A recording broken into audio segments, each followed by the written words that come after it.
Here's the story of a bunch of podcasts who were bringing Cubby content to the world. All of them did their own show. Unconnected, obsessive baseball nerds. It's the story of a bunch of Cubs fans who are consolidating all their shows. They're uniting, doing it together, so we all can grow. Cup of Cubby Blues combining with Sunranto, Baseball Rabbit Hole and Cubs PS Plus. With Cubs Pod and Briggs behind the ivy, they're all teaming up to be the Bleacher Bunch, the Bleacher Bunch. We love the Cubs, that's the way we became the Bleacher Bunch.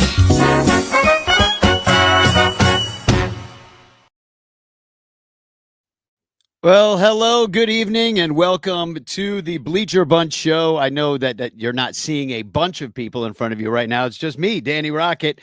But don't worry, I'm going to have some people along in just a little bit, and you guys are going to have a great time listening to us talk. I guarantee it. Well, first of all, I want to thank you all to the Bleacher Bunch, which is on the Fans First Network, and it's brought to you by all of our Patreon supporters. Find out how you can support the Bleacher Bunch, all the great shows on the Bleacher Bunch, by going to patreon.com/Bleacher Bunch and subscribing. You get Cubs Pod, which is the Patreon only show, plus ad-free versions of Cubs PS Plus, Cup of Cubby Blue, Bricks Behind the Ivy, Baseball Rabbit Hole, and of course the Sunranto Show, my show with Michael Cotton and the lovable Loose Ears. But I'd like to thank our sponsors, In the Clutch Shirts and Matt Kammerer's Permanent Paintings. Hashtag Chance in the chat, and you could win a Frank Chance postcard sent to you by me with a message of love and doom.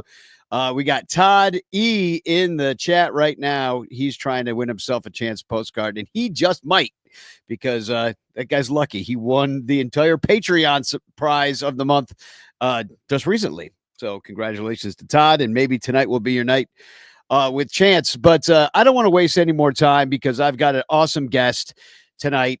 He is the Spanish language voice of the Chicago Cubs, and a great musician and a great friend of mine.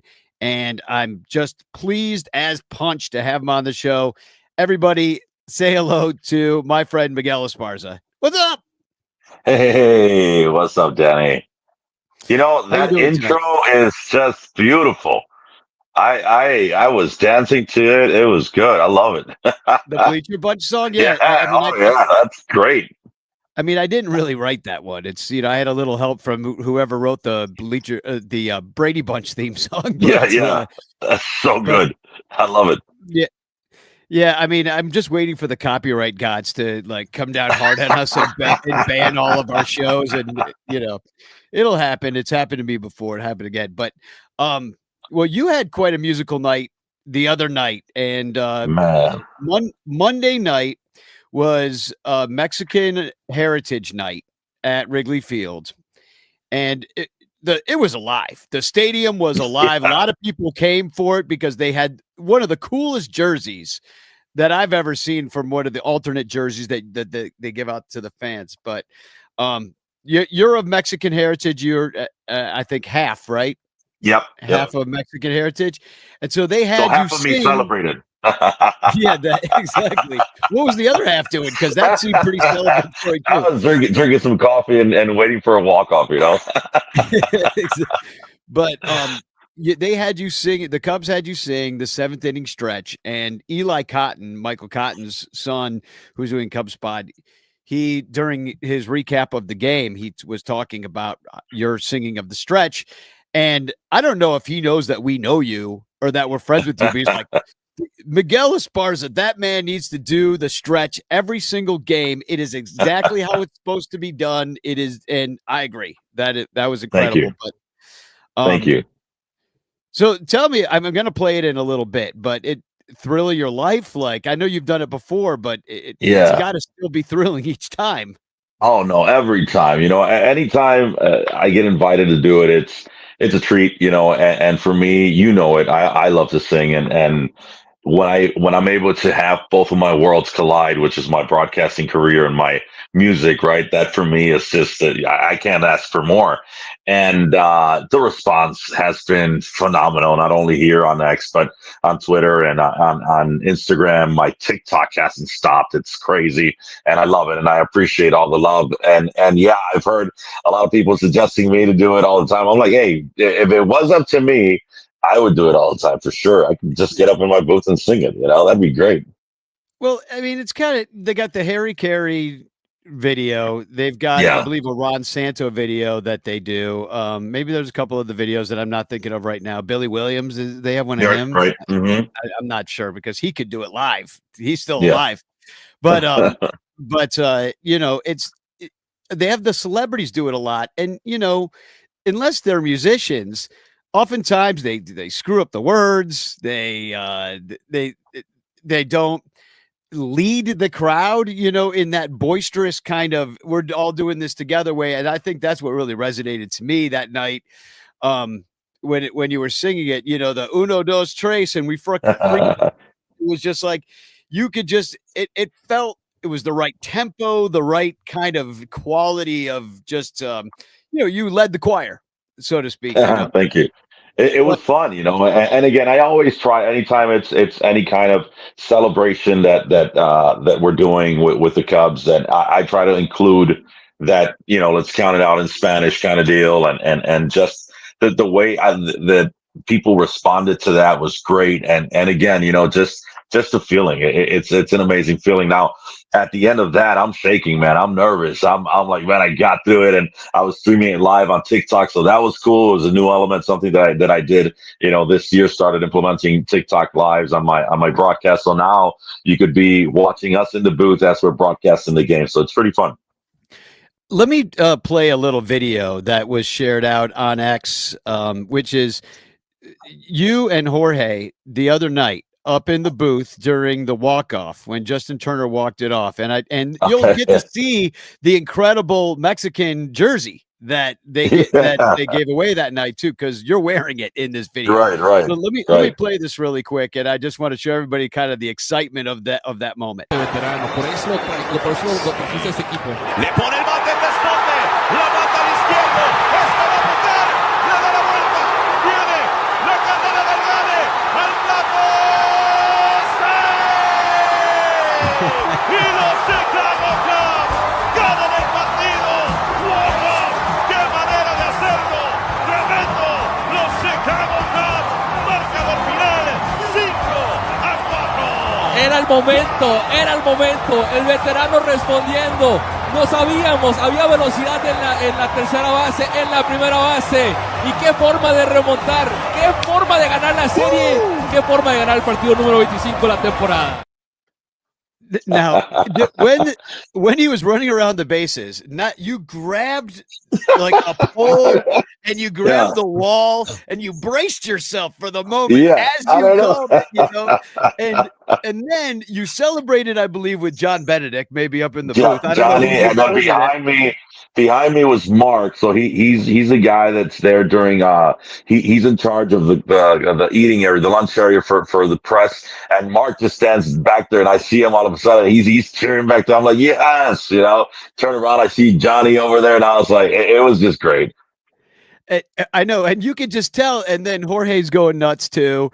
You're trying to. He said, "What a way to win a ball game! What a way to win a series!" Is loose translation there, but it's just like the enthusiasm that you guys both bring. You're obviously a fan of the Cubs. Like, can you talk about that? I don't know if I felt like I don't know if I felt like I was gonna fall. I don't know, but like, I'm gonna somebody pointed it out that I was holding onto the rail, and then when I saw this video, I was like, oh man, I was grabbing onto everything, but yes, I'm a fan. The moment, because you love it. Like, you're like one of us in the stands, be like, go, go, go, and you're just grabbing onto each. Because I think we were grabbing onto each other, like, I love it.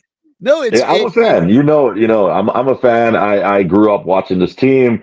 I've said this many times. My father took me to Wrigley Field at a very young age. I went so many different times, and now every time that I'm there, I enjoy it as much as as anything, right? And I never take it for granted, right? Because I know that I'm in a special spot.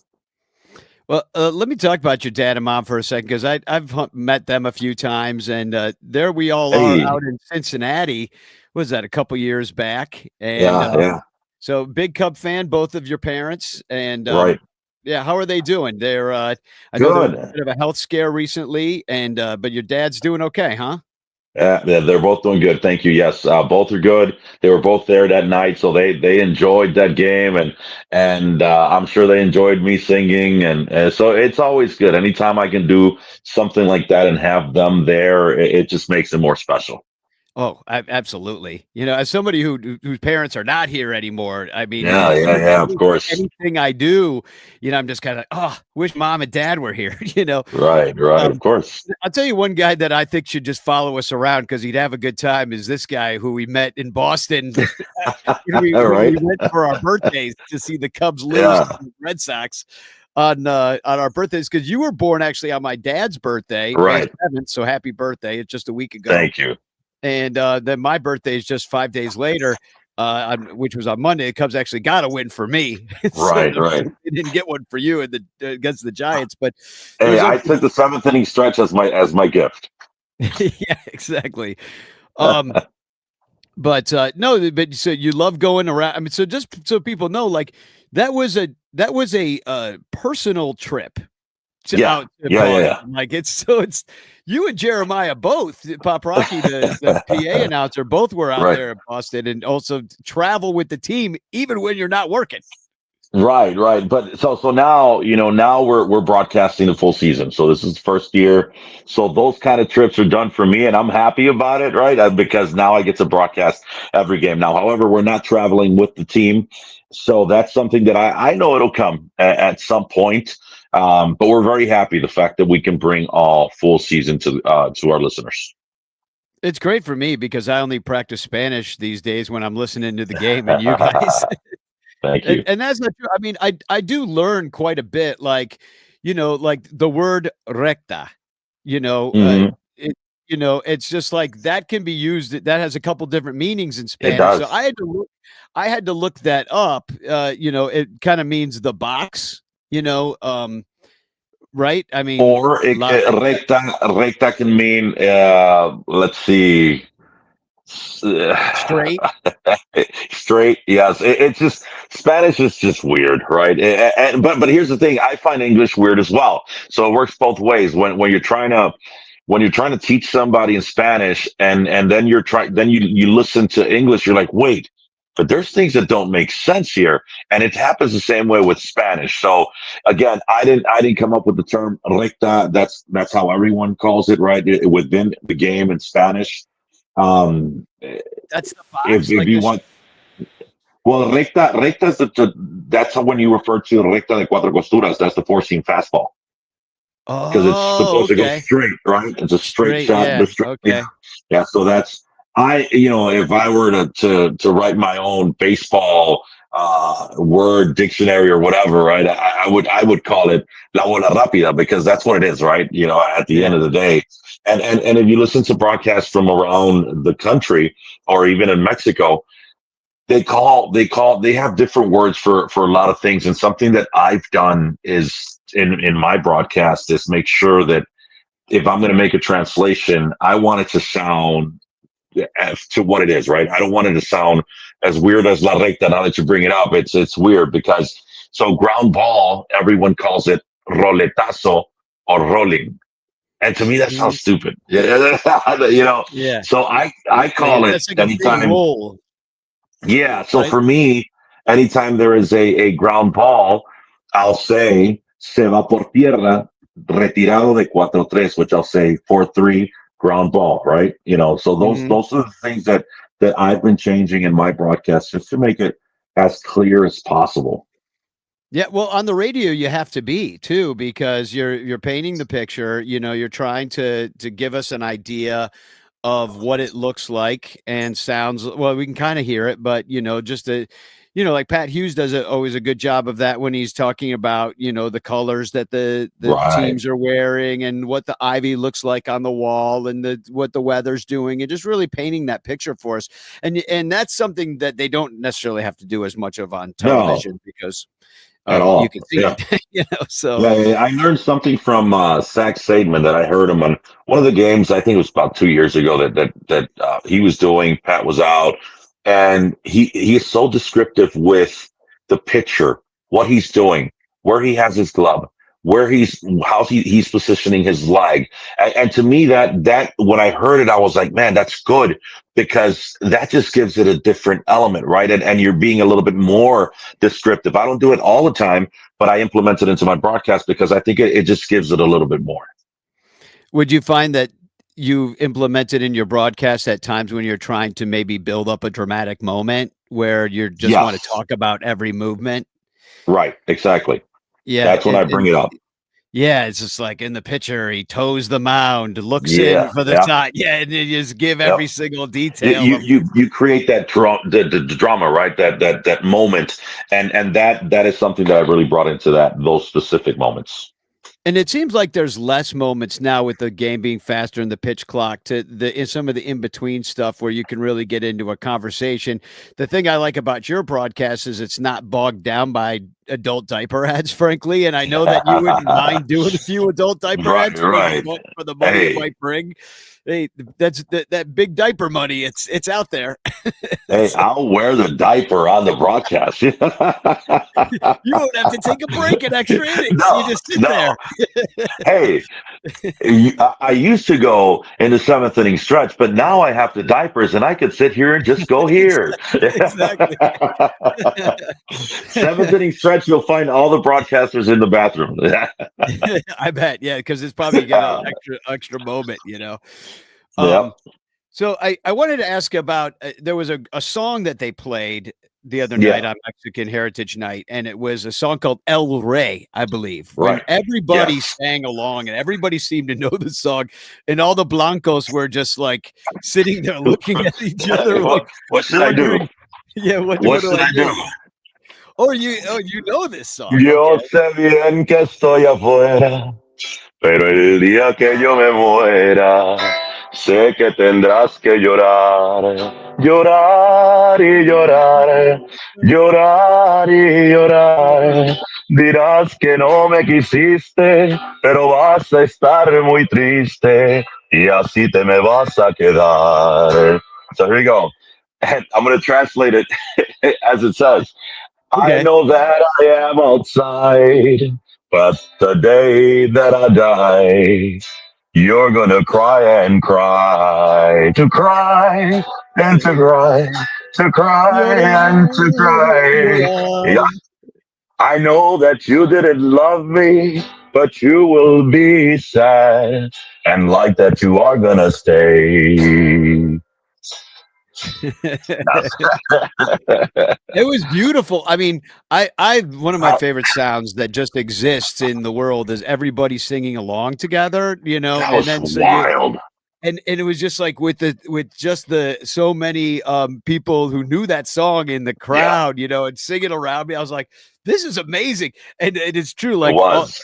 all the white people are just sitting there being like, I don't know what to do. Like, I'm like, here's what you do. You learn this song for next Right. Mexican Heritage Night that you can sing along. I'm going to sing along and impress some people. I'm going to listen to that song over and over again. Yeah. So Get it Vicente all. Fernandez, he's like our version of, let's say, I wouldn't want to call him Elvis, but he's up there. He's a legendary singer, passed away.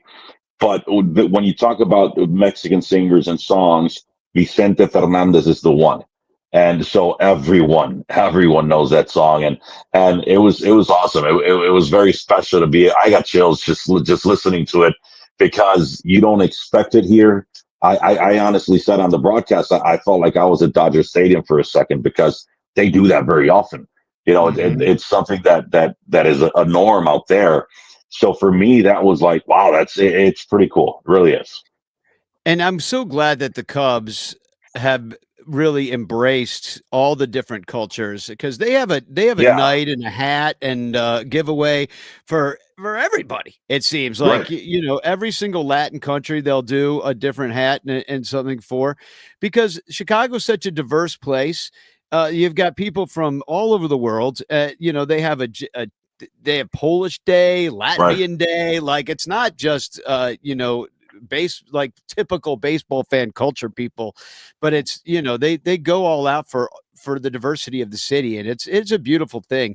And that man, that I don't think I could pull it off, even though I love it. But because Sarah Sanchez was wearing her jersey, that great jersey with the butterfly and all that stuff. I mean, gosh, it looks so good with the Mexican national colors, the green and the red. I mean, so they really did a great job, I think, in honoring really so many of the Mexican baseball fans that and Cubs fans specifically.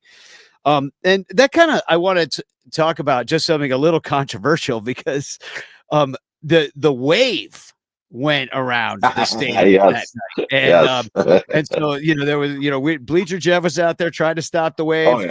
I was stopping the wave. Crawley, I saw on Wednesday night, he wore his no wave obvious shirt. There seems to be always a lot of drama around that, but a lot of people said that he's like, the thing is, it was a bit of a soccer crowd on Monday night, and I think people are doing the wave. Where do you? I know you're a longtime Cub fan, so you know the rule of no wave at Wrigley. Right. Yet there's like a whole group of people who culturally do the wave. What do you do in those situations?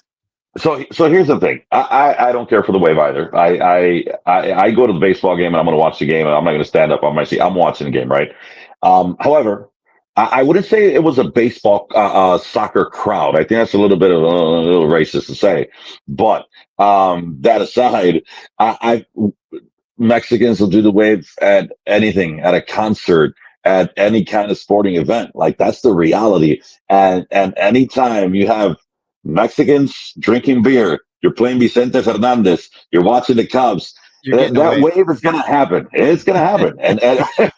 And to be quite honest with you, I enjoyed it too, because I was like, this is hilarious. Because obviously, not everyone that was there is accustomed to going to Wrigley Field to watch a ball game, right? That's the reality. Not everyone goes out there, and it was going to happen, and there was no stopping. Bleacher Jeff could not have stopped it. No, you couldn't. I've never seen it go around that much. And neither have I. I was like, to me, again, it was funny because I knew.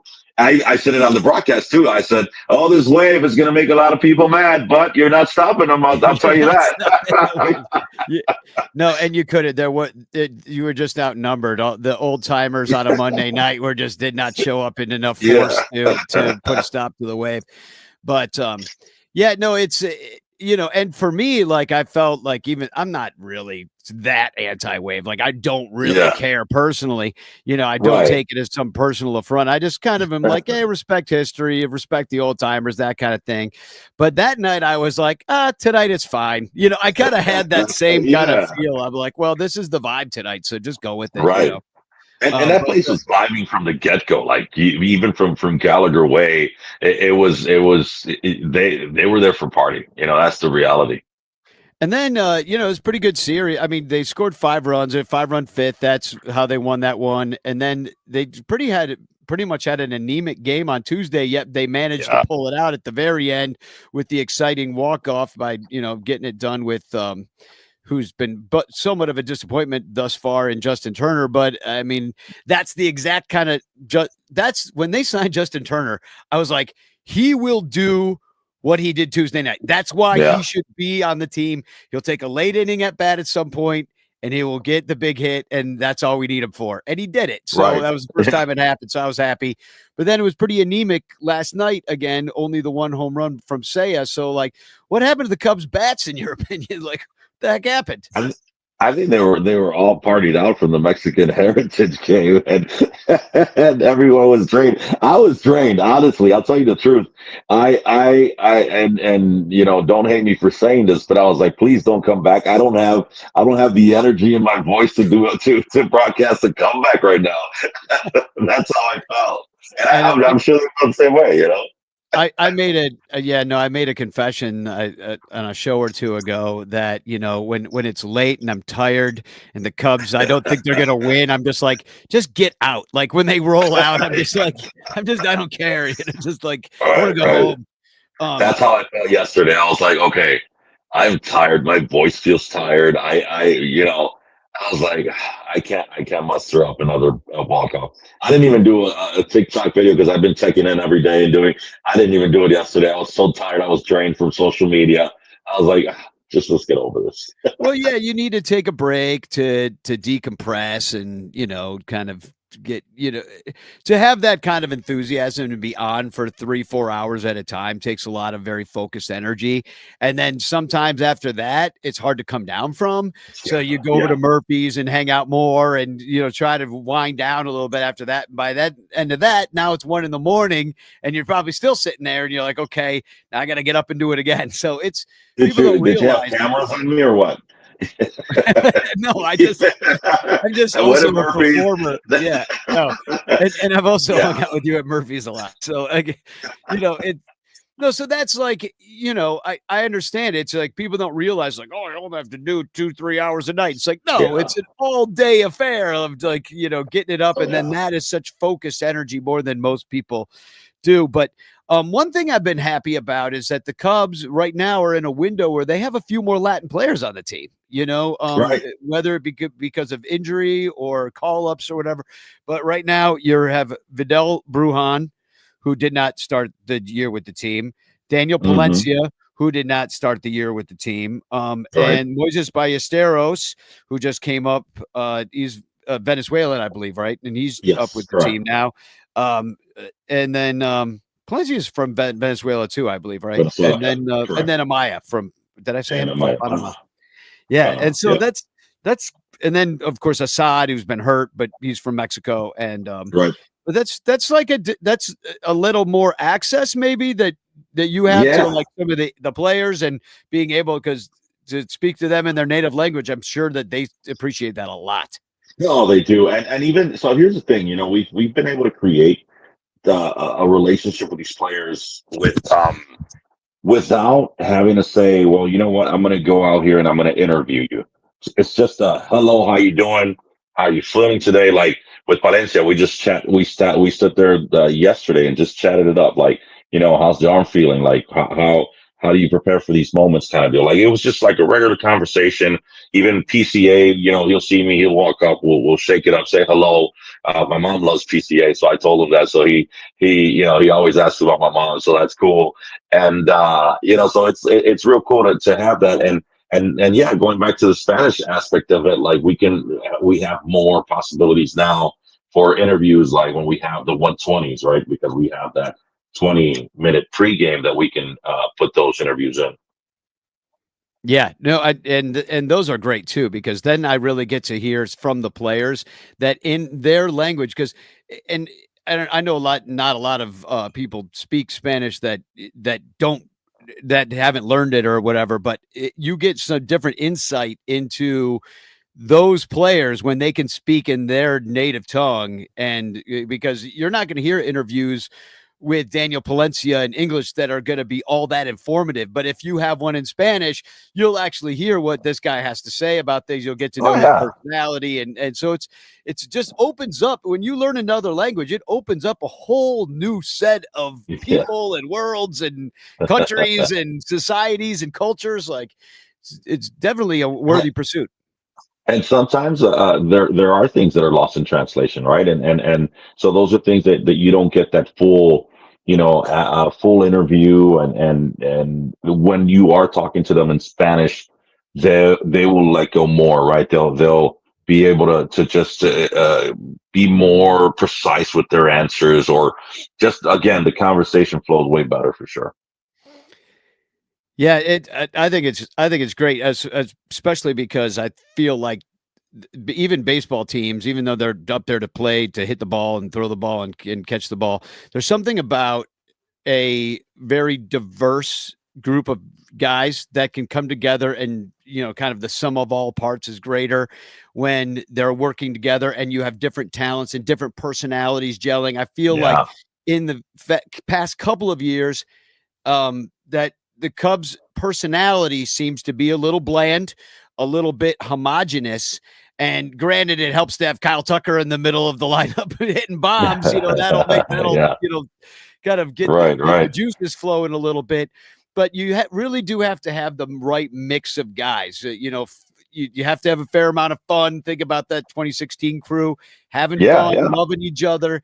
And I just feel like there's something about this year's squad that is a little bit, I don't know, has a little bit more of a joviality to it. And and it's a good mix of guys, it feels like. You can see it. You can see it. Like, look when PCA hits, home run, Daniel Palencia going nuts, or even when he makes a catch out there, Daniel Palencia in New York was going nuts in the bullpen, right? And you see that relationship between him and Seiya. I think it's so important just because, PCA, he's such a good guy.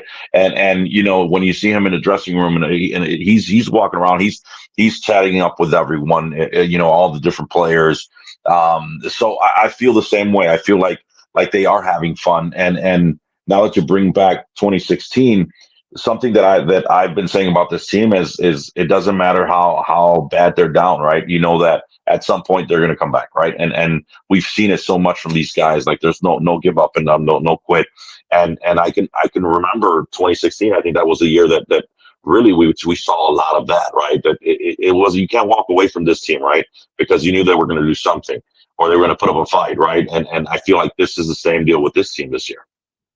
Yeah, and I know it's cliche to be like, never say die and stuff like that, but there's something to it when you have a tenacity that that you have the squad to be able to do it. You have got the guys that can get on base in front of the sluggers. Yeah. It makes it, you could steal a base when it's important to steal one. You can execute in certain situations that you need to. And one thing that was I think a little bit disappointed about this Marlins series is it felt like the sweep was right there for us to take, even though your voice couldn't have taken another walk-off. I feel like that they didn't need to walk it off. They could have just beaten the Marlins fair and square. And those were three kind of tough games where they didn't look that good. From an offensive standpoint, one stat that stuck out to me was that the Marlins are really the worst at controlling the running game. They've allowed more stolen bases than anybody. They don't throw out too many runners. And we stole one base the entire series. And Jorge brought that up coming up to that series. He was like, this should be a game that they should be running a lot, right? And it didn't happen. Yeah, and you got to be on base, unfortunately, for it to happen. Yeah. Well, last night, you look at Ryan Weathers and you're like, okay, this guy's coming off a rehab. He's this first start of the season. You should be able to rock him early, right? And this guy came out throwing 98, 97, 98. You're like, well, it's going to be complicated, but at some point you have to, get on him. And unfortunately, it just didn't happen. Yeah, they didn't have, and it felt like that this whole year that, not winning on Sundays, not winning that game 3, winning the first 2. It's, and baseball's like that. You recognize these patterns that they're not reality, but we used to always say, Joe Madden would talk about eating the meatloaf, like I called this show Fish Meatloaf, in Hope Sox because we got the Sox on next. But it's like, it feels like, okay, we won the series, take the foot off the gas, get to the next series, win 2 or 3 there, which that's a successful season if you can manage to do that. But from a fan standpoint, it makes you not want to go to the game on Sunday. Right. You want the sweep, right? When you're there, you're like, okay, I want the sweep. I want to be able to see if they can close it out. Now, realistically, you're not going to sweep every series, right? Now, this one coming up, White Sox, I expect a sweep, right? I expect, and I know that when they come in town, it doesn't matter who's doing what. It's always a hard-fought series, but I expect a sweep. Yeah. I do too, and but it barely ever happens against the White Sox, just because they're going to take at least one, because it's unfortunately their World Series, and their fans come and pack and pollute Wrigley with their idiocy, and they'll be. I'm staying far away from there on Saturday. That's not a day you just end up taking a punch to the back of your head, for no reason. Yeah, that I'm wearing a Captain's hat. Terrible. Yeah. Terrible. That's people show up. They're angry people. Yep. Well, not you. You're one of the nicest and the kindest people that I know. And Thank you. I realized something that I don't think I had told you, but I had a ranter calendar for you. Like I know I've given you one in the past. Your birthday's in it. I gave it to Ronnie Woo Woo. I gave yours to Ronnie That's good. That's good. I gave mine to Michael Cotton because his got lost in the mail. So you and I are both bereft of rancher calendars, and I ordered them today. So it's coming. Thank you. Thank you, Daddy. Late than never. It's coming, even though it's after your birthday. Yeah, that's awesome. Thank you. But no, dude, everybody loves you. Everybody that I know from the Son Ranto family and the Bleacher Bunch family, they're just such big fans. And, just thank you for being so open with all of us, the fans, because, not everybody is, it's just, I'm a fan. Yeah, you're a fan like us, but like at the same time, like, I feel like, it's also just who you are. You like people, you like being with the people and you've opened yourself up to our world. And, I just know it's very appreciative and we appreciate you and all your talent. So I am going to play, on the way out, I'm going to play before we go to commercial. The thing I'm going to play before the commercial is you singing the stretch, but we'll say goodbye to you now and play you off with that. But thank you for being here tonight. And I guess we'll see you this weekend. Yes, I'll be there. So anything to plug coming up? Just follow me on the social media, Miguel's Voice. You can get me on all platforms, and that's about it. I'm having fun with doing the TikTok lives, like behind the scenes. So join me on one of those games, and it's fun. Yeah, follow Miguel. You don't have enough X followers, I noticed. You only have 3,000. No, yeah, that's all I have. Yep. But that's okay. You know what? I'll tell you one thing about the X followers. My Twitter followers are very engaged in everything that I post, as long as it's Cubs. God forbid I'll post Blackhawks or Bulls. It's like I'm out there in the desert. But Cubs, they're engaged. So I appreciate you guys. Well, they only engage with me when I get political. So it's my Cubs stuff gets buried. They're like, really? I say something about Trump, and oh my God, here they come. With the pitchforks and the torches. Yeah. Hey man, that's the one thing I don't talk about. Yeah, well, you're smart. I don't have the energy for that. I really don't. I cause myself a lot of stress from that stuff, but whatever. I also kind of enjoy stress. I'm a stressed out guy. I enjoy it. So, well, thanks for being here. All right, Danny. Thank you. Thanks for being here. And here's Miguel with the stretch. Hey, Cubs fans! ¿Dónde están los paisanos? ¡Cachulada! Let's count it out. A la una, a las dos, y a las tres. Take me out to the ball game. Take me out with the crowd. Buy me some peanuts and Cracker Jack. I don't care if I never get back, so we'll root for the. If they don't win, it's a shame. For it's 1, 2, 3 strikes, you're out at the old ball game. Let's get some runs. Vamos,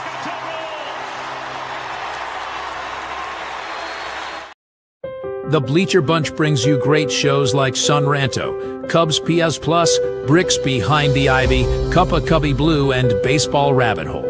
But you could be getting so much more when you subscribe to our Patreon page for as little as $1 a month at patreon.com/BleacherBunch. Get access to our exclusive daily show Cubs Pod, where we recap every single game. Plus, be the first to hear Cubs music, get early access to events, and receive an invitation to join our Discord Cubs community, where fans just like you show up every day to rant and rave about our beloved boys in blue. Most importantly, 10% of your Patreon pledge will go directly to help the Lost Boys Youth Baseball program. So join us. There are perks at every level, like the Renter Calendar, absolutely free, and name recognition for you or your business. We are independent Cubs podcasters, and we need your support.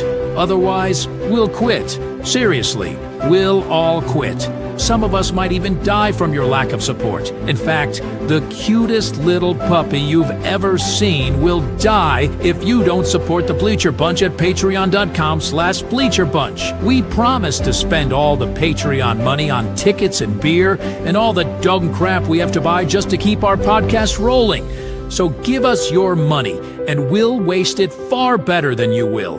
Patreon.com/bleacherbunch. Free trials are available, but don't do a free trial. Just join, okay?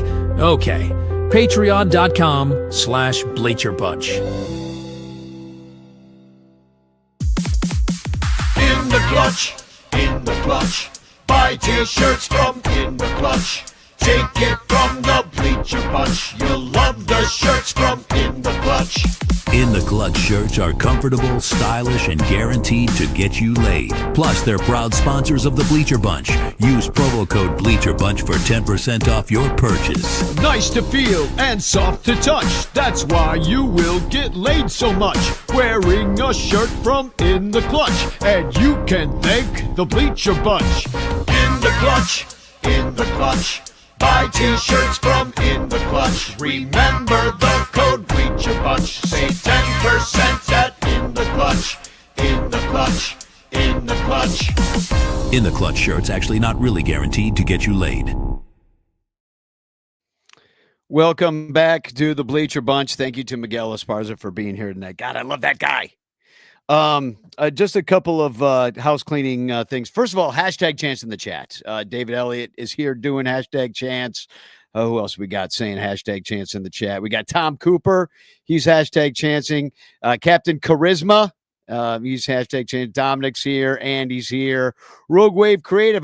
Special shout out to Rogue Wave Creative, one of our super duper ranters, Patreon sponsor of the show. Thank you to him and Blake Beard, who's got incredible tickets that you can buy off him when he's not using them. He's got two right behind home plate. They are great. And we got Tom Cooper asking, is there a pregame or postgame rancher meetup tomorrow? Not that I know of. I mean, I can't be there pregame. I can maybe be there a little bit postgame, but I tell you one thing we are planning on doing tomorrow, if you want to come and see us, is Sarah Sanchez and I do not have tickets to this game.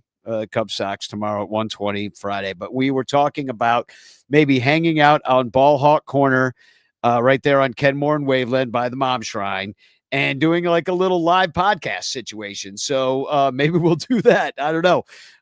Well, we haven't talked about it or totally solidified our plans, but that's kind of tentative what we'll do. So look for something tomorrow. I don't know.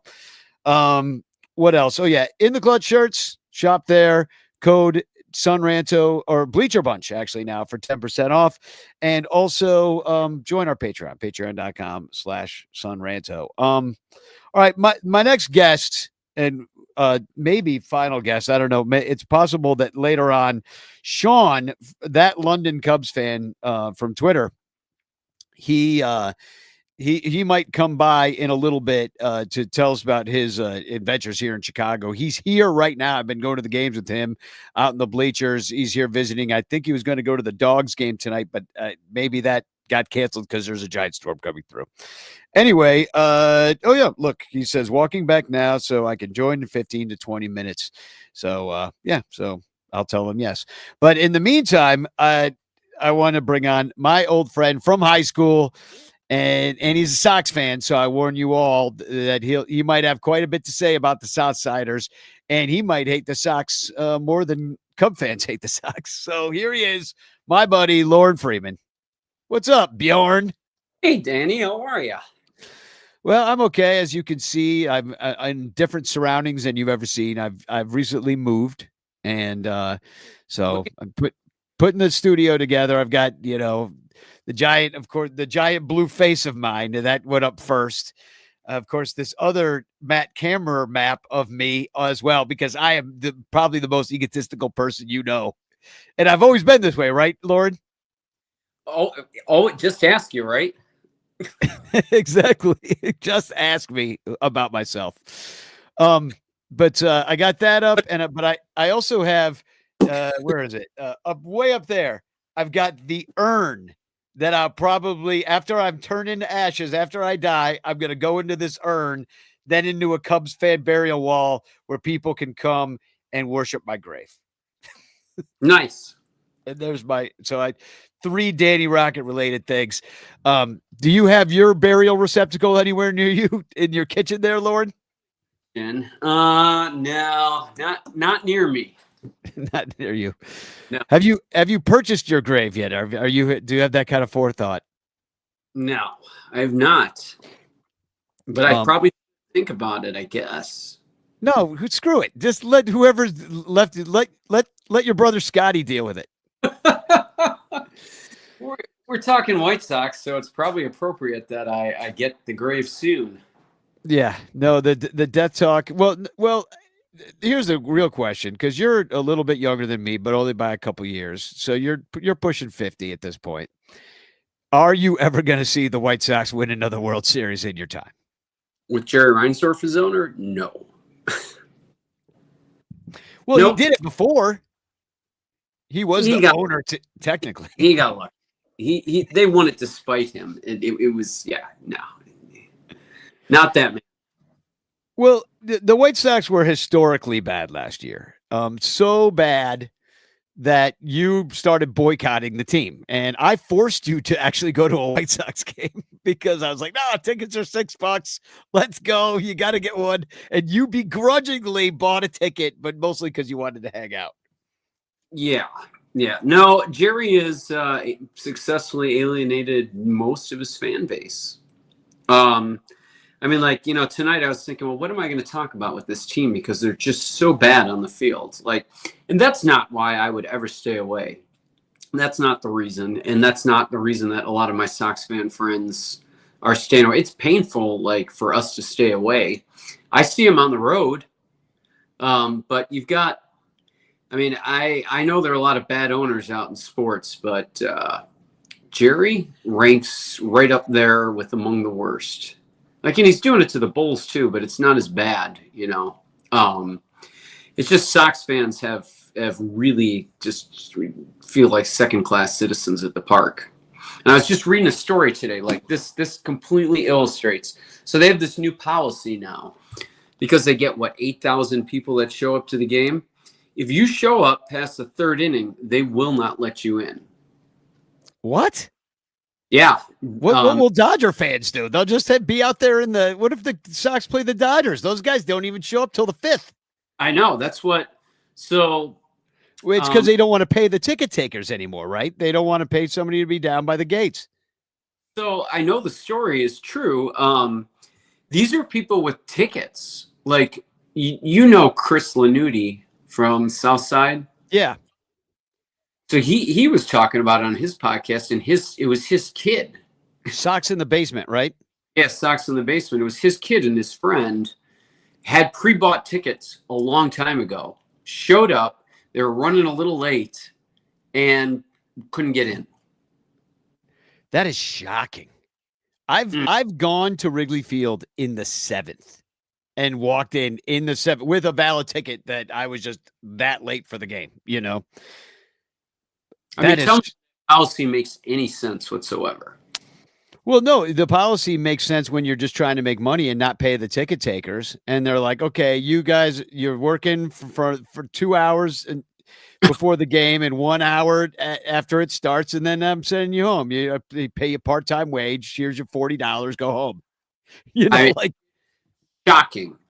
This is just the newest way to alienate the fans. But they were, I don't know. They do things like their promotions this year. They've got the bobbleheads, so you can actually. And I think the Sox are the only team out of any team, not just baseball, but any sports team. You can buy a promotion-only ticket, so you can go to the ballpark, pick up your bobblehead, but you can't get in. That's what they're doing. It's just, why wouldn't you just buy a ticket to the bobblehead and not the game? Yeah. Oh, so why don't they just sell the bobblehead? Why are they calling it a ticket? Like, that's stupid. It's called have a website, sell a bobblehead. Like, what are they doing? Like, I don't know. I mean, wouldn't you want, like, you've got, like, I don't know. I mean, I'm looking at the attendance. Like, they say, all right, 12,000, 15,000. There's no way that those may be tickets sold. Like, people there, you're looking at like 8,000, 9,000. Wouldn't you want more people there? well, yeah, and it's, to me it's a shame because there have been only a few times in our lives where both the Cubs and the Sox were pretty good at the same time. And you're like, "Oh, could be crosstown series this year," and like going into the year like they have good teams. Yeah. That's what we deserve. Like, look what New York has. The Cubs have sucked for like pretty much since 2020, and I don't even count that year that much. But the Cubs have sucked since then. The White Sox, they had a little bit of a glimpse into the first round of the playoffs a couple of years ago, but for the most part, they've been pretty down in the dumps, and then historically shitty. And Chicago is such an incredible city. It is such a great sports city. They could make so much money off of us. So much. The wheelbarrows of cash that Crane Kenny talked about. Reinsdorf, he wants to play with the billionaires. You could be a multi-billionaire. You could be freaking Elon Musk of baseball by being a Chicago owner, but you've frittered it away and had the taxpayers pay for your failure. It's an abomination to baseball. It belongs in the Hall of Shame. Jerry Reinsdorf. Now, what are we waiting for? Him to die? I mean, I hate to be morbid about it. No, I mean, that's the option because he won't sell. So, like, Sox fans were rooting for him to sell because it's kind of bad to root for somebody's death. But he won't sell, so now we're forced to root for his death. So it's like a lifetime appointment of a bad judge or something. You're like, oh, God, we just got to wait for this guy to croak. First. And, like, it's just like thing after thing. And, like, they were talking about, like, oh, this is like a new thing with him, but it's not. It's like somebody I know had like old newspaper clippings back from when we went to high school. All right. And, Reinsdorf owned the team for, this was like earlier 90s, right? So he'd still owned the team for a little while. And they asked, this was back in the day prior to the internet. So if you did like a poll in the newspaper, like you'd actually have to like really want to answer it because you'd have to write in. And, like all these people who, I don't know, they got like 500 or 600 people on this poll of people that actually took the time to write in. And they were complaining about the exact same stuff that like Sox fans are today about like this is just, it's historical with him. It's not like a new thing because, people get old. Sometimes they get weird, right? I get that. But like he's just had this thing since he was always an owner. And like, well, go ahead. It might have seemed that, maybe back in the day there were more owners like him, like he was kind of part of some club at the time where the other owners weren't that different. But in this kind of world, when you've got these like, corporate equity groups and things like private equity groups and stuff that are owning teams, like you're outclassed real quick when you're just like it's like old money versus new money in a way, the new money knows how to do it better, but the old money still stays a little stuffy and stuck in their ways, Yeah, like you said, like there's a lot of money in Chicago. He could be tapping a huge market. He's not. Like people say there's not, there's probably more Cub fans. I mean, I'm sure, but there are a decent number of Sox fans. They're just alienated. And it's not because this team's so bad. Like I would still go out and support them 10, 12 times, a year, but I just won't give this man any money. And it's just like, because we've been screwed so many times. Like the latest thing was when he like threatened to move last year. And he's like, oh, it'd be a much better market in Nashville. Well, yeah, he pretends like he's a small market guy. Well, that is a small market. Go ahead, enjoy Nashville. Like you're yeah, exactly. Bill, that's a true small market. He literally has the Pope as his fan. Like his team's biggest fan is literally the leader of over 1 billion Catholics. Like, come on. And he's made the team so bad, even the Pope can't save us. Yeah. Like that, or forcing, like, he's so loyal, and he's been known for like being loyal to his own like employees, like Rick Hahn and Kenny Williams, and the loyalty to his own employees is put above his loyalty to his fans. And he force fed Kenny Williams and Rick Hahn way longer than they ever should have. They should have been fired like 7 years before they got fired. And, because he's too loyal. And then he goes ahead, and because he's so loyal, he's got to hire Tony La Russa, who is so beyond time. I mean, like, it was clear the man had major health issues. Like, he's falling asleep in the dugout. He doesn't know what the hell he's doing. Like, fans are yelling out from the stands, like, wakey, wakey, Tony. And they're telling him, like, who to get out of the bullpen. And he's actually listening to him. It's like he had no idea what was going on. It's like, this is the best we can do. Like, he's so cheap. He pretends he's a small market. Like, our budget this year is like near rock bottom in the league. You're telling me a Chicago team, a professional baseball team, is in the rock bottom? Like, even if he spent moderately, it would still be low. We should spend like the Brewers. Spend like the Brewers. Yeah. Well, at least put something on the field that we can watch. Like, I mean, you're going to see it. Like, you don't watch a lot of Sox, but boy, you're in for a real treat on the hitters.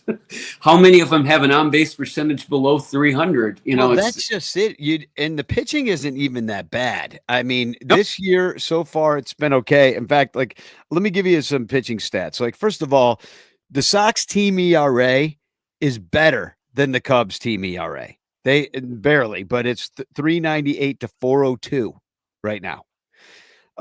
The Sox bullpen team ERA, and this is not going to surprise Cub fans at all, given our bullpen implosions. But the Sox have a 4.42 to the Cubs 4.59. So there have been better pitching in like the most important stat, which is giving up runs. Both teams are below average in strikeouts and walks, and they're basically average staffs. But when it comes to the hitting, the Sox are last in every category, pretty much, if not second to last.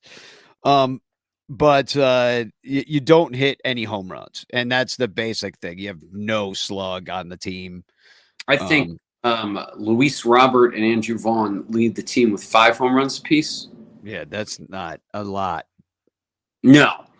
They're good with pitching, and these, like, the guys they have up, they're good. Like, you got, like, Sean Burke and Cannon, and like the Rule 5 guy, who most teams would be.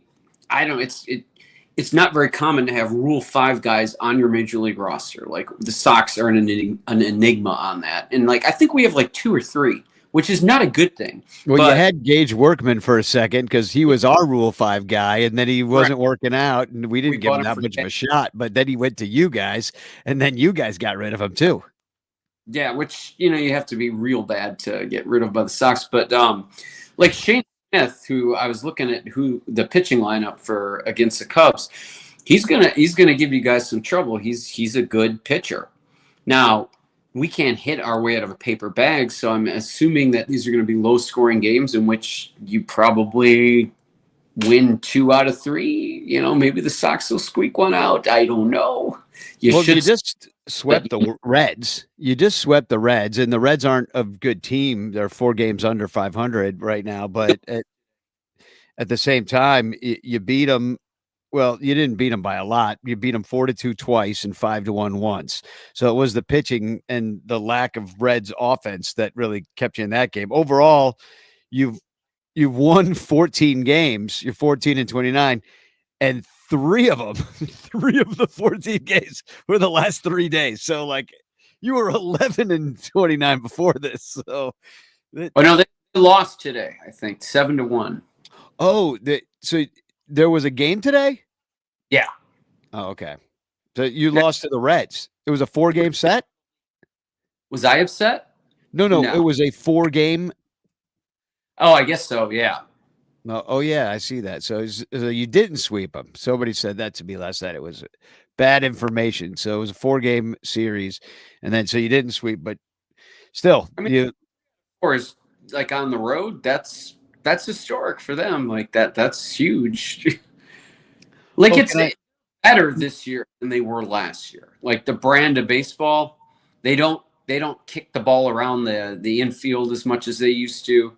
The fielding's better. The pitching is about the same as last year. Different crew. There's been some bullpen implosions, but I mean, you guys have had some too. I guess all teams do, but it's the hitting that's like just we don't. You look at these guys and they're not like you look at their stats in the WAR, like they're below replacement level players. Like they would not start on any other team in the major. Well, maybe Colorado Rockies. I don't know, but I mean, that's a very bad team as well. So. Well, and then defensively, I don't want you to overstate that the Sox are actually good because you're not really, but maybe it's not as bad as last year. Like Cubs have 20 defensive runs save on the year, Sox -4. Okay. The Sox are fourth. They have they're fourth worst in errors. So they got 29 errors. They have 5 fewer. The Cubs have 5 fewer. And the one thing they do okay is throw out runners out of the catcher position. They're towards the top of the league on that. 27% of runners you're throwing out. So that's not bad. Cubs do less. They're only 20%. So, yeah, and then that's a position that you probably, I mean, not watching the Sox, that's their strongest position in position players, and they have an abundance of them. They've right now, they brought up Cuero and Edgar Cuero. Yeah, he's really looking pretty good. I mean, he's going through a little bit of a slump, but he's still batting around 300 on base, 450. Like the guy's a professional hitter. He's the real deal, and he plays good defense. He can throw runners out. Matt Thace, they got him for like a veteran, and he's been pretty good. And then we've got a couple in the chute in the minors that'll be up soon enough. Teal, he was one of the big trade chips with God, why am I blanking on our top pitcher, Garrett Crochet, that trade. So he's there, and then we have an injury to another pitcher. So I don't know what they're going to do. They actually have like abundance of riches there. That is the only position out of any of them at any place that we have anybody, that we can actually. And the big name was Luis Robert Jr. And this is his 6th year now, and he's only batting 186. He does have the 5 home runs, like you mentioned. OBP under 300. That's no good. It's OPS of 604. They're not superstar numbers. No, and he was supposed to be, right? I mean, everybody kind of really thought that he was going to be something. It doesn't seem like that's materializing. Do you think it's being on the White Sox, or is it the injuries that held him back, or combination, or on another team? Does he develop better? Is it the White Sox that inept as taking good players and making them suck? I mean, they have a history of that. There's that, true. But no, I think he is hitting a little bit better now. Like if you look at his recent stats, he's doing better. But like, I mean, it's going to take a while to show up. I think he's a hot weather guy, and if he can stay healthy, I expect him to be better. I mean, 180. I mean, who is he? Adam Dunn? I mean, this is no. I mean, come on. It's a big if he can stay healthy, so I don't know. They seem to have, they love Andrew Vaughn. I can't tell you why. Like he's like the face of the team. When's Andrew Vaughn bobblehead night? No, I mean, that guy doesn't even, he deserves a trip to the minors is what he does. He's off. The whole team. Or to Nashville. Him. And you got him batting 4th and 5th. I'm like, what are you doing? They had this, you'll see a player named Tim Elko, who they just brought up from the minors. Now, I was screaming about this forever because he's a first baseman and he was hitting the cover off the ball in the minors. The guy's got over 2,500 at bats, I think, in the minors. He's this year he was batting well above 300, on base in like 450 or something like that. 10 home runs, just hitting the cover off the ball. And he should have been up at the start of the season, but of course, Andrew Vaughn's got a, whatever. I don't know what nude pictures he has of Jerry, but Ew. Oh man, get that image out of my brain. Oh God, they must be spectacular because there's no good reason he should be starting every day.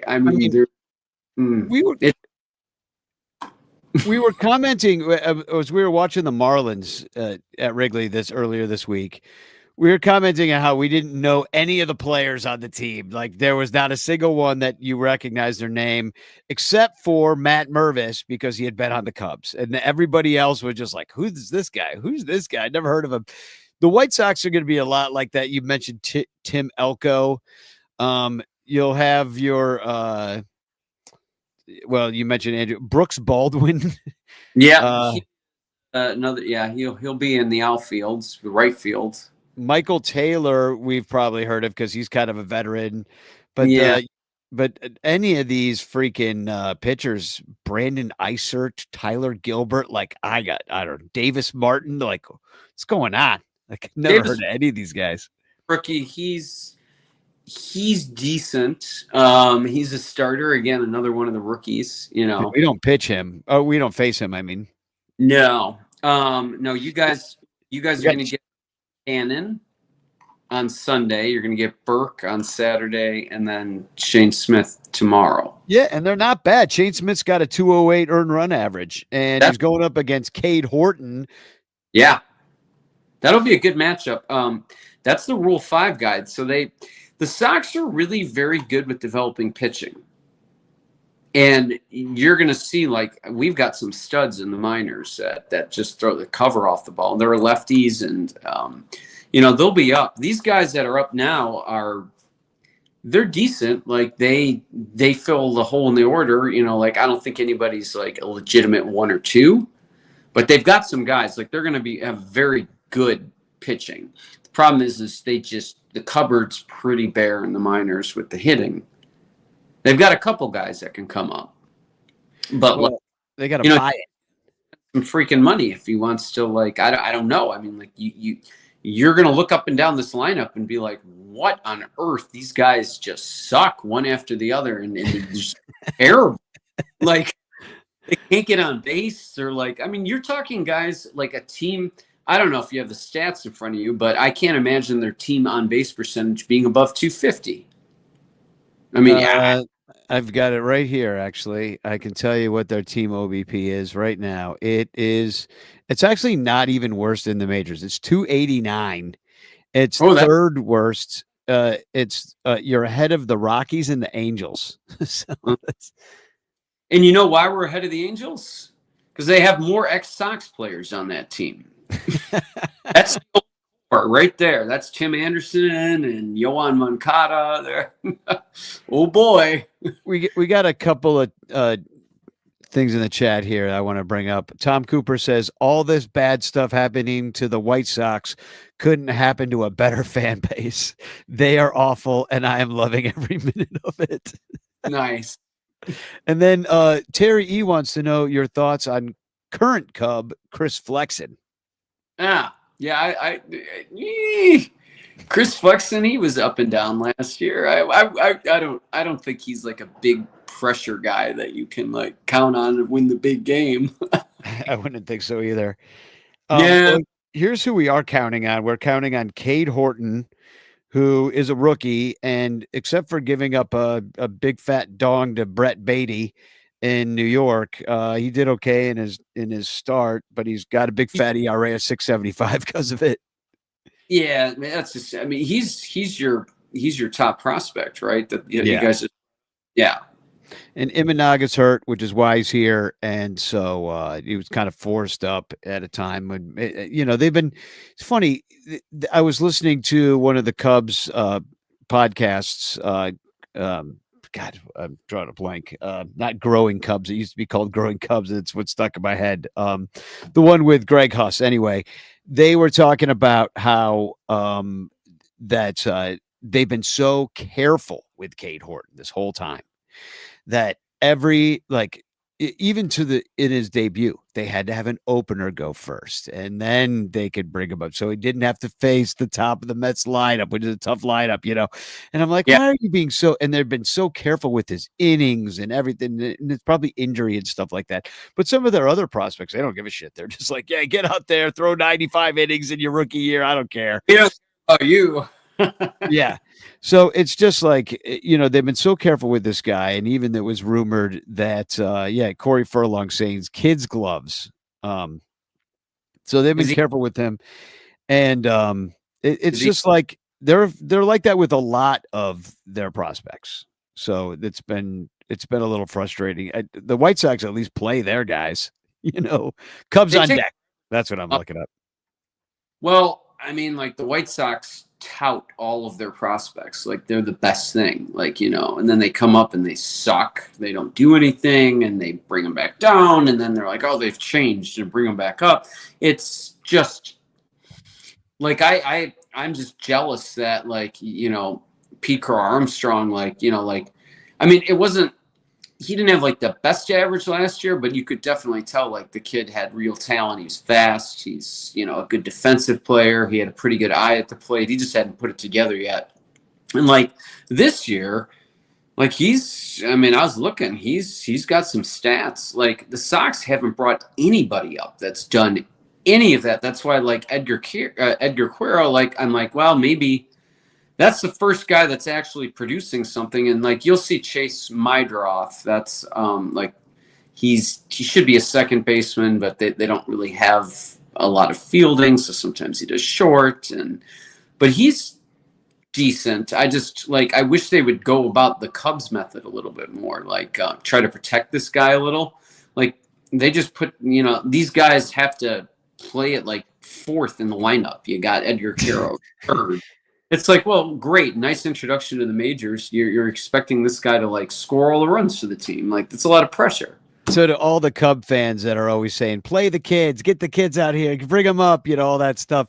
There is a point at which it's very frustrating to watch the kids, Yeah, no, I mean, and I'm willing, my drop the other day, he had a routine. I'm sure you heard of it. He had a pop up in the, the infield, and he missed it. It hit him in the head. Yeah, that was pretty funny.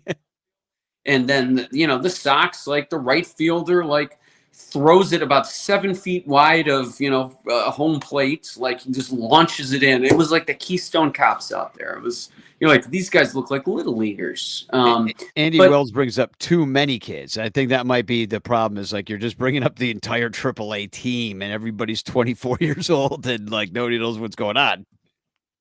Yeah, I mean, you'll see. It's a collection of some of our minor league guys, and then there's other misfits that can't find any position on any other team. And Amaya, this guy is starting shortstop. Give me a break. He doesn't belong on a major league team. He's terrible. There's no redeeming characteristic. He's a decent fielder. Okay, great, but he hits 180. What are you going to do with that? That's not perfect. That's a hole in the lineup. And you'd think maybe he was hitting 8th or 9th, but no, not on the Sox. No, he's good Lord. Well, and that's what's so frustrating, that you'll probably take 2 or 3 this weekend, and the Cubs will just continue to not hit like they did all freaking week. And somehow your pitching will stymie us for no reason. I mean, Shane Smith, Sean Burke, and Jonathan Cannon getting ready for the Cubby carve up. We're throwing Boyd and Ray, who have ERAs under 3. So you'd think that it would go well, but we'll see. I mean, these are always tough series because it is technically the Sox World Series. Yeah. Well, you guys have all the pressure. We don't. Nobody expects us to win. Exactly. No, and that's why we will lose 2 or 3. And I'm telling you, I said, right, and I hate to be, I'm not trying to jinx anything or be an asshole. I've just watched enough baseball to know that you can play up to your competition. Like the Cubs faced some really tough teams in April. They had the hardest April schedule. They did great. They ran the gauntlet. They did a great job. And now that they're playing these crappy teams, they don't know what to do. Like they don't have that same sort of pressure on them. It feels different, and they're matching their competition in a anemic way. So I'm afraid that's what's going to happen with this White Sox, but it'll be charged. The stands will be pumped, and oh yeah, they're going to have to play pretty anemic to get down to the Sox level. But the hitting wise, I don't think you guys will score a lot of runs off these pitchers. They're not like I don't think we will either. We haven't been doing that all week. And that's not a diss on. That's not me being a Sox fan dissing Cubs. That's just they actually have decent pitching. Like the Cubs will struggle to score a lot of runs against them unless they, have a bad outing or something. But if they have their typical outing, I think they'll be lower scoring games. I mean, the Sox can't score at all. So, you guys just have to get like 2 runs and you'll beat us. There will be more fist fights in the stands than runs scored in the game, I think is what is going to happen. Probability on that. What's the over-under? What wins? If Jerry would spend a little bit of money, he could get like we're talking like only like $20 million more. So instead of having a $70 million payroll, you got a 90. You're still in the bottom of the league. But you would have maybe some professional hitters that belong on the team. Fill a hole or two. Like Michael Barrett is decent. He's hurt, but he's decent. Michael Barrett. No, not Michael Barrett. You mean the guy that punched AJ Pierzynski in the face? No. I don't know why I just said that. What's his face? The kid from he's Chicago. He's a Fremd kid.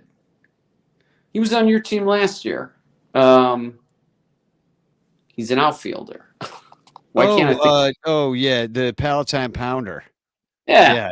Of course. The reason why I'm forgetting his name is because he hasn't played. He's been hurt the whole season so far. But what's his name? It's going to drive me. Mike Tauchman. Yeah, there we go. Summer of Tauchman. I had to go full circle. I was like, because you said Michael Barrett, and I'm like thinking about AJ Pierzynski getting punched in the face. Yeah, I remember that. That was I was getting my car fixed at the time and saw that. Yeah, getting your car fixed. What's that a euphemism for? Yeah, I was getting my car fixed.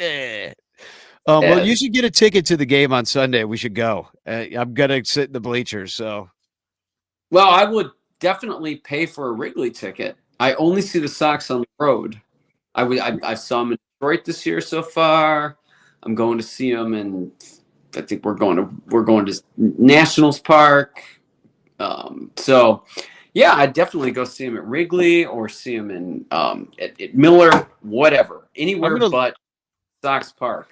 I'm gonna look for a ticket for you for Sunday.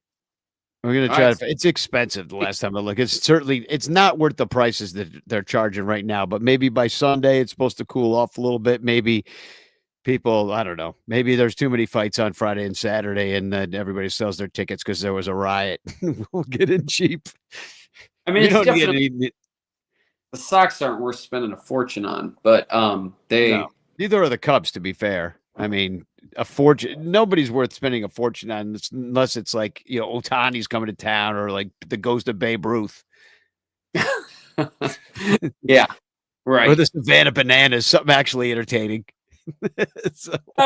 I love him. I miss it. I love baseball. Like this is what Sox fans are like. We have a hard choice. It's like, do you give that man, Jerry Reinsdorf, who you wish death on because he won't sell the team, money, and go because you just love the game and you love the team, even if they suck. That's not the thing. It is totally principled based off of years of mistreatment. I'm abused. I'm in an abusive relationship, Dan. Yeah. Oh, I know. I am too with the Chicago Cubs. And, I'll tell you one thing about the Sox fans, like the Cubs are very much a national brand, in a way. They've were on WGN. They've got fans all around the world in a way that the White Sox don't. But the White Sox have the Pope now, so that's a huge feather in their cap. But I've always considered that, like, the White Sox are like the team of, it's not just the South Side, but it's because you're from the North Side, like you're from the northern suburbs. It is the team, kind of, in my estimation, of like the true kind of Chicagoan, like it's a lot of transplant Cub fans, oh, I grew up in Oklahoma, I'm a Cub fan. Oh, I grew up in Portland, Oregon, I'm a Cubs fan. You don't find that a lot with the White Sox fans. You don't meet a lot of the people that are White Sox fans. They are Chicagoans through and through. You meet Cub fans from all over the place. And so that is just a different vibe of a fan base. So I don't hate it, but my family's Sox fans. So, just I'm not. So there are some good people. I hope that our Sox fans represent themselves nicely at Wrigley. Will not. No. The ones that go to Wrigley, no. The Bleacher ones are not going to be good. I mean, it's just trashy to pick fights over baseball. Like, there's no reason. It's not like it's hockey or something. No, there's nothing Lacrosse. going on. Okay, but I did bring up Michael Barrett. So if that happens, okay, then you can let it rip. Yeah, I'm going to fight you. I'm going to fight you on Sunday. I've been working out. Yeah, I'm gonna punch you in the back of the head, just like Dan Wade punched me in the back of the head at graduation. For years. Yeah. Just to fill everybody into that story, this freaking dude is a year older than me.